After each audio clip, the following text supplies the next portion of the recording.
friends and viewers, welcome to Bal Nachi's YouTube channel. நான் தான் உங்க ஷெஃப் நாச்சி.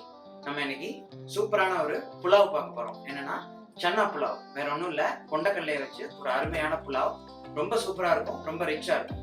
கண்டிப்பா இது ஒரு லஞ்சுக்கு நீங்க ட்ரை பண்ணுங்க. ஒரு தடவை ட்ரை பண்ணிட்டீங்கன்னா திரும்ப கண்டிப்பா ட்ரை பண்ணுங்க. ஸோ நம்ம வீடியோக்குள்ள போறதுக்கு முன்னாடி நம்ம வீடியோ பார்க்குறவங்க எனக்கு ஒரு தம்ஸ் அப் கொடுங்க. அது எனக்கும் என்கரேஜிங்கா இருக்கும். ரெண்டாவது, இந்த வீடியோ யூஸ்ஃபுல்லா இருக்குங்கிற பட்சத்துல இது மற்றவங்களுக்கும் போய் சேரும். மறக்காம சப்ஸ்கிரைப் பண்ணிக்கோங்க. அப்படின்னா தான் என்னோட சேனலோட அப்டேட்ஸ் உங்களுக்கு அன்றாட வந்து சேரும். தென் அந்த பெல் பட்டனை கிளிக் பண்ண மறந்துடாதீங்க. வாங்க பார்க்கலாம்.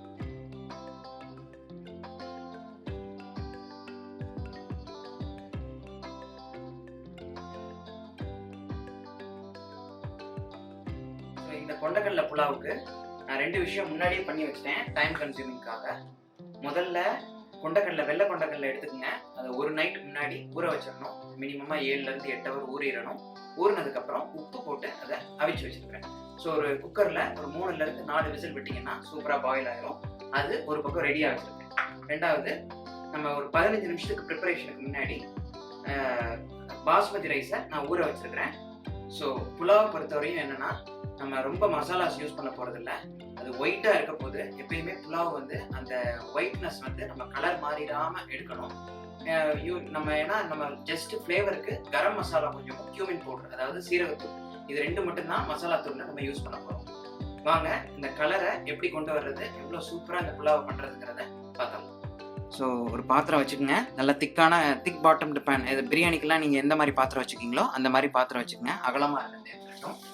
இப்போ இதுக்கு 2 டேபிள் ஸ்பூன் நான் பட்டர் போடுறேன். இந்த பட்டர் பேர்ன் ஆயிராமல் இருக்கிறதுக்காக 2 டேபிள் ஸ்பூன்லேருந்து 3 டேபிள் ஸ்பூன் நம்ம ஆயிலும் ஊற்றிடலாம். இப்போ ஃபஸ்ட்டு நம்ம ஹோல் கரம் மசாலா, அதாவது பிரியாணிக்கு என்னென்ன தேவைப்படுமோ அதே தான் இதுக்கும் தேவைப்பட போகுது. பட்டை இலை ஒரு 2 பீஸு, ஒரு அன்னாச்சி பூ அருமையான வாசத்தை தரும், சின்னமன் அதாவது பட்டை 2 சின்ன பீஸு 1/2 இன்ச்சுக்கு, ஒரு கருப்பு ஏலக்காய் 3 to 4 கிராம்பு, ஷாஜீரா பிரியாணிக்கு போடுற ஜீரா, அப்படி இல்லாட்டி நீங்கள் ரெகுலர் சீரகமே யூஸ் பண்ணலாம், 3 ரெகுலர் ஏலக்காய். ஸோ இந்த கரம் மசாலா இந்த எண்ணெயில் பொரிஞ்சிருச்சு. இப்போ என்ன செய்ய போகிறோன்னா, ஸ்லைஸ் பண்ண வெங்காயம் 2 மீடியம் சைஸ் நான் எடுத்திருக்கிறேன். ஸோ இன்றைக்கி நான் அரிசி எவ்வளோ எடுத்திருக்கேங்கிறத உங்களுக்கு சொல்ல விட்டுட்டேன். 1 கப் அரிசி எடுத்திருக்கேன். ஸோ 1 கப் அரிசிக்கு 2.25 கப்பு தண்ணி. ஸோ அது மறந்துட வேண்டாம். பாஸ்மதி ரைஸ்க்கு 1 கப் அரிசிக்கு 2.25 கப் தண்ணி எடுத்திருக்கோம். ஸோ அதுக்கு வந்து நான் இன்றைக்கி 2 மீடியம் சைஸ் வெங்காயம் போட்டிருக்கேன். ஸோ இது கலர் மாறிடக்கூடாது. பிரியாணி மாதிரி நம்ம ப்ரௌனாக வதக்கக்கூடாது. ஜஸ்ட் ஆனியன் அதாவது வெங்காயம் ஸ்வெட் ஆனால் போதும். இப்போது 3 to 4 உங்கள் காரத்துக்கு ஏற்றாப்புல பச்சை மிளகா வச்சுக்கோங்க. இதுக்கு நம்ம வந்து மிளகாய்த்தூள்லாம் சேர்க்க போகிறதில்ல புலாவுங்கிறதுனால. ஸோ காரத்துக்கு நம்ம பச்சை மிளகா மட்டும்தான். அதனால் 4 பச்சை மிளகா 1 கப் ரைஸ் வச்சுருக்கேன். அதோட ஒரு 2 டேபிள் ஸ்பூன் இஞ்சி பூண்டு பேஸ்ட், இதையும் இதோட சேர்த்துடலாம். நான் ஏற்கனவே சொன்ன மாதிரி வெங்காயம் கலர் மாறக்கூடாது, அப்புறம் புலாவும் கலர் மாறிடும். இஞ்சி பூண்டு பேஸ்ட் பச்சை வாடை போகிறதுக்கு ஒரு 30 செகண்ட் வதக்கிடலாம். இஞ்சி பூண்டு பேஸ்ட்டு வதங்கிருச்சு. இந்த ஸ்டேஜில் கொண்டக்கடலையை சேர்த்துட்றேன். ஸோ 1/2 கப்பு கொண்டக்கடலை எடுத்திருக்கேன். ஸோ அதை நான் ஏற்கனவே சொன்ன மாதிரி அவிச்சு வச்சுருக்கிறோம் இல்லையா, அதை இதோட சேர்த்தாச்சு. இப்போது புதினா வந்து 2 to 3 ஸ்ப்ரிக்கு ஃபைனாக சாப் பண்ணது, மல்லி 2 ஸ்ப்ரிக்கு, அதையும் இதோட சேர்த்துடலாம். முக்கியமான விஷயம் தயிர் நம்ம 1/4 கப் தயிர், அதாவது 5 to 6 டேபிள் ஸ்பூன் தயிர் சேர்க்குறேன். நம்ம வாசத்துக்கு ஜஸ்ட்டு இதுக்கு கரம் மசாலா தூள் மட்டும்தான் சேர்க்க போகிறோம். ஸோ அது 1 டேபிள் ஸ்பூன் முதல்ல போட்டுக்குங்க. வேறு எந்த மசாலா தூளும் இதுக்கு வரப்போகிறது கிடையாது. தென் வந்து 1 டீஸ்பூன் சீரகத்தூள், வேறு எதுவுமே கிடையாது. சீரகத்தூள், கரம் மசாலா, இது 2 மட்டும்தான் வாசத்துக்கு. இப்போ நம்ம என்ன பண்ண போகிறோம்னா, அளவு தண்ணி ஊற்ற போகிறோம். நான் ஏற்கனவே சொன்ன மாதிரி 1 கப்புக்கு 2.25 கப் தண்ணி ஊற்றியாச்சு. இப்போ இதோட நம்ம ஒரு 1/4 டம்ளர் பால் சேர்க்க போகிறோம். இதுதான் நமக்கு அருமையான ஒரு கலரை தரும். இன்னும் ஹோட்டல்ஸ் ரெஸ்டாரண்ட்ஸில் நாங்கள் என்ன பண்ணுவோம்னா, ஹெவி க்ரீம்னு இருக்கும், அது சேர்ப்போம். அது இன்னும் ரிச்சாக இருக்கும். ஆனால் வீட்டில் நம்ம க்ரீம் வச்சுருக்க மாட்டோம்.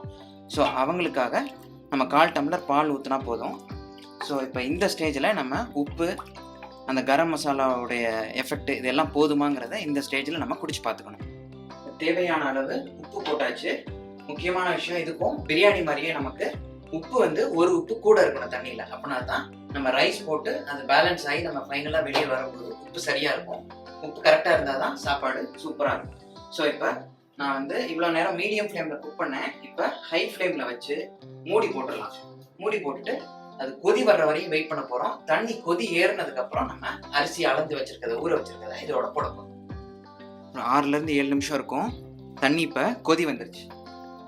ஸோ மூடியை திறந்தாச்சு. இப்போ கொதிக்கும் போது நம்ம அளந்து ஊற வச்சு இருத்து வச்சிருக்கிற அரிசியை போட்டுடலாம். தண்ணியை இருத்துருங்க. ஸோ ஃபுல்லாக ரைஸ் உடையாமல் அழகாக ஸ்ப்ரெட் பண்ணி விட்டுருங்க. இப்போ என்னென்னா லேசாக அப்படி மிக்ஸ் பண்ணி விட்டுட்டு இப்போ இந்த தண்ணியும் நம்ம சேர்த்துருக்க இந்த அரிசியும் ஈக்குவலாக அந்த மட்டமாக வரணும். அந்த ஸ்டேஜ் வரையும் மீடியம் ஃப்ளேமில் கொதிக்கட்டும். இது ஒரு 5 நிமிஷம் எடுக்கும். அந்த ஈக்குவலாக ஸ்டேஜ் வரும்போது நம்ம மூடி போட்டு ஸ்லோ ஃப்ளேமில் வச்சு தம் வைக்க போகிறோம். ஸோ அது வரையும் வெயிட் பண்ணுவோம். ஒரு 10 நிமிஷத்துக்கு அப்புறம் நம்ம போட்ட அரிசியும் தண்ணியும் ஈக்குவல் குவான்டிட்டியில் வந்துருச்சு. ஸோ இந்த ஸ்டேஜில் நம்ம தம் போட போகிறோம். இதுக்கு மேலே விட்டுறக்கூடாது, அப்புறம் நமக்கு அடி பிடிச்சிரும். ஸோ இப்போ வந்து ஃப்ரைட் ஆனியன், ஃப்ரைட் கேஷ்நட், அதாவது ஆனியனை வறுத்து வச்சது, தென் முந்திரி பருப்பு ரெண்டையும் மேலால் போட்டுடலாம். இது ஒரு வாசத்தை தரும். அதுக்கு தான் பாருங்கள், நம்ம எந்த மசாலாவும் போடாமல் சூப்பராக ஒயிட் டிஷ்ஷாக இருக்குது புலாவ். இப்படி தான் இருக்கணும். ஃபைனலாக புதினா இலை அதையும் மேலே போட்டுடலாம். ஸ்லோ ஃப்ளேமில் வச்சுருங்க. மூடி போட்டுடலாம். கரெக்டாக 10 நிமிஷம் தான் தம்மு. அதுக்கப்புறம் ஆஃப் பண்ணிவிட்டு எப்படி புலாவ் வந்திருக்குங்கிறத உங்களுக்கு 10 நிமிஷம் ஆயிடுச்சு. ஸோ இப்போ நான் ஸ்விட்ச் ஆஃப் பண்ணிடுறேன். மெதுவாக நம்ம புலாவ் எப்படி வந்திருக்குங்கிறத பார்த்துடலாம். ஆஹா, செம்ம வாசமாக இருக்குது. இவ்வளோ கலர்ஃபுல்லாக சூப்பராக ரெடி ஆகிருக்கு பாருங்க. இப்போது நமக்கு கரெக்டாக குக் ஆயிடுச்சாங்கிறதுக்கு அப்படி விலைக்கு பார்த்தோம் அப்படின்னா கீழே நமக்கு தண்ணியாக இருக்கக்கூடாது. ஸோ சூப்பராக வந்துருச்சு. இப்போ இதையும் நம்ம பிரியாணி மாதிரியே மெதுவாக சைடில் இருந்து ரைஸ் உடையாமல் உடச்சி விட போகிறோம். பாருங்கள், ரைஸ் எல்லாம் எவ்வளோ லென்த்தியாக சூப்பராக வந்திருக்கு. நம்ம தண்ணியெல்லாம் ஃபுல்லாக இந்த அரிசி குடிச்சிருச்சு. அரிசியும் சூப்பராக வெந்துருச்சு. ஸோ இந்த ஸ்டேஜில் இப்போ நம்ம சர்விங் எப்படிங்கிறத பார்த்துடலாம். அழகாக ஒரு பவுலில் எடுத்துடுறேன். டன்டடைன் கொண்டக்கடலை புலாவ். இதோட நீங்கள் பன்னீர் பட்டர் மசாலா அல்லது கடாய் பன்னீர், பன்னீர் டிக்கா மசாலா அல்லது சிக்கனில் எந்த கிரேவி எது வேணாலும் வச்சு சாப்பிட்லாம். வேறு லெவலில் இருக்கும். சூப்பரான சன்னா புலாவ் ரெடி ஆயிடுச்சு. நான் இதுக்கு இன்னைக்கு ரைத்தா வச்சுருக்கிறேன். ஸோ இந்த ரைத்தாவோடையும் சூப்பராக இருக்கும். அப்படி இல்லாட்டி நீங்கள் பன்னீரில் அல்லது ஆலு, அதாவது உருளைக்கிழங்குல அல்லது சிக்கனில் இந்த மாதிரி எந்த டைப் ஆஃப் கிரேவி வேணாலும் வச்சு இதோட சாப்பிட்லாம். வேறு லெவலில் இருக்கும். லஞ்சுக்கு இதை கண்டிப்பாக ட்ரை பண்ணி பாருங்கள். நான் இப்போ இதை சாப்பிட்டு பார்க்க போகிறேன். ஆஹா, சூப்பராக இருக்குது. இதில் வெறும் கரம் மசாலா சீரகத்தோட வாசம் மட்டும்தான் வரும். ஆனால் சாப்பாடு ரொம்ப ரிச்சாக இருக்கும். காரணம் நம்ம பால், தயிர் இதெல்லாம் சேர்க்குறோம். இன்னும் ஹெவி க்ரீம் சேர்த்தீங்கன்னா இன்னும் வேற லெவலில் இருக்கும். ஸோ கண்டிப்பாக இதை ட்ரை பண்ணி பாருங்க. எப்படி வந்திருக்குங்கிறத என்னோட கமெண்ட் செக்ஷனில் கண்டிப்பாக மறக்காமல் தெரிவிங்க. தேங்க்ஸ் ஃபார் வாட்சிங் my video and keep supporting. Making the star cooking is always possible at home. அதுக்கு நீங்கள் செய்ய வேண்டியதெல்லாம் ஒன்றே ஒன்று தான். ஜஸ்ட் ஃபாலோ த பால் லாச்சி. தேங்க்யூ.